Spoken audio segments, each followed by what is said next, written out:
बाक्सानि सालबारि गान्थिनि सान्थि मन्दिर गोजौ फरायसालिनि सनाथि मायथाइ फोरबो फालिथाय।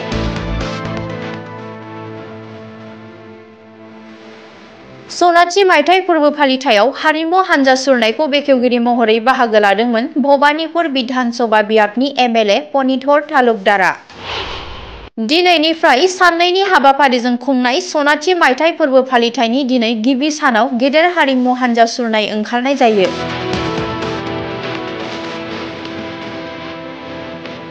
बिहु, बागुरुम्बा, झुमुरखौ लाफानानै गुबुन गुबुन हारि हारिसानि कृष्टि हारिमु लोगोसे मुंदांखा महरगिरि जुबिन गार्गनि सावगारि लानानै हान्जा सुरनायाव फोरोंगिरिफोरजों लोगोसे फरायसुला फरायसुलिफोरा बाहागो लादों।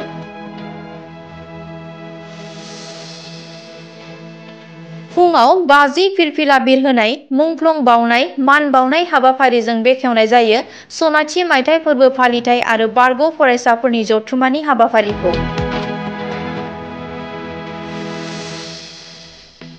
অঞ্চলৰ বাবে অতি ভাল লগা দিন, অতি উলহ মালহেৰে আমাৰ এই শান্তি মন্দিৰ হাইস্কুল, আগতে এমই আছিল, এতিয়া এমেলকেশ্যন হ'ল, হাইস্কুলৰ আমাৰ সোণালী জয়ন্তী বৰ্ষ আৰম্ভ হ'ল। দুদিনীয়া কাৰ্যসূচী, যদিও আমাৰ মাজত জুবিনদা নাই, তথাপিও পৰম্পৰাগত প্ৰথাৰে আমি এই অনুষ্ঠানটো আৰম্ভ কৰিলোঁ। আজি প্ৰথম দিন, প্ৰথম কাৰ্যসূচী পতাকা উত্তোলন হ'ল, দ্বিতীয় কাৰ্যসূচী সাংস্কৃতিক শোভাযাত্ৰা। এই বৃহৎ অঞ্চলৰ মানুহে লগ লাগি আজি তেওঁলোকৰ সাংস্কৃতিক পৰিক্ৰমা সকলোখিনি প্ৰদৰ্শন কৰিব আৰু মই উন্মোচন কৰিলোঁ। মই বিধায়কে নহয়, এই অঞ্চলৰ মই হৃদয়ৰ মানুহ, ময়ো ভাল পাওঁ, মোকো মানুহখিনি ভাল পায়। গতিকে সেই চেগতে আহি আটাইকে শুভেচ্ছা দিলোঁ আৰু আশা কৰিছোঁ ভগৱান পৰম পিতাই আমাৰ এই দুটা দিন সুকলমে পাৰ কৰক, এইখিনি মোৰ প্ৰাৰ্থনা। সোণালী জয়ন্তী বৰ্ষৰ লগে লগে এটা শুভ খবৰ আছে আমাৰ, যে অসম চৰকাৰে 4 কোটি টকা ইতিমধ্যে চেংচন কৰিছে।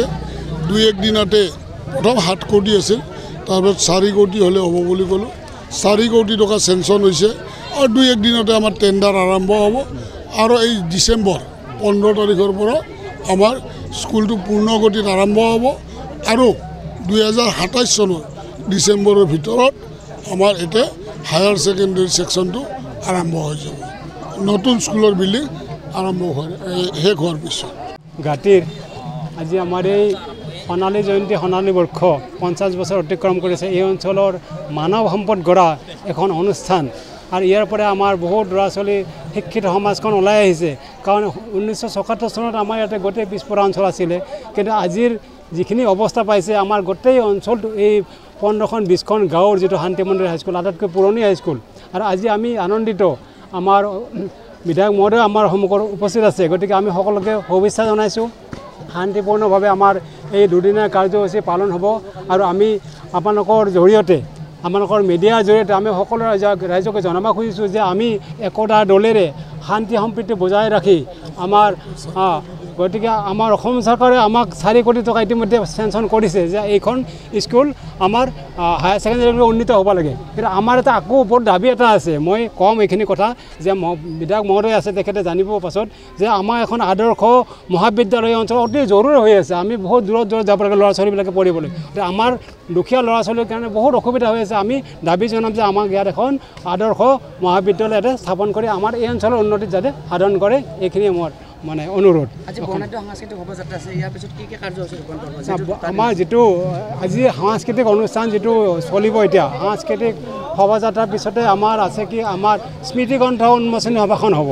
আজি আমাৰ যিখন সোণালী জয়ন্তীৰ স্মৃতিগ্ৰন্থ সেইখন উন্মোচনী হ'ব। তাতো আমাৰ বিভিন্ন নিৰ্দিষ্ট কিছুমান অতিথি আহিব আৰু আবেলিলৈকে আমাৰ সম্বৰ্ধনা অনুষ্ঠান আছে আৰু সন্ধিয়ালৈকে আমাৰ যিখিনি আমাৰ স্থানীয় শিল্পী তেওঁলোকৰ দ্বাৰা আমাৰ অনুষ্ঠান পৰিৱেশিত হ'ব। কাইলৈ থাকিব আমাৰ মেইনলি প্ৰাক্তন ছাত্ৰ ছাত্ৰী সন্মিলনখন থাকিব। প্ৰাক্তন ছাত্ৰ ছাত্ৰী সন্মিলনৰ পিছতে আকৌ আমাৰ এটা সম্বৰ্ধনা অনুষ্ঠান আৰু মুকলি অধিৱেশনখন থাকিব দুপৰীয়া, আৰু আবেলি সন্ধিয়া সময়ত আমাৰ সাংস্কৃতিক এখন সন্ধিয়া আছে, তাতো আমাৰ গায়িকা বাহিৰৰ পৰা মাতিছে। গতিকে এইখিনি আমাৰ কাৰ্যসূচী। ধন্যবাদ।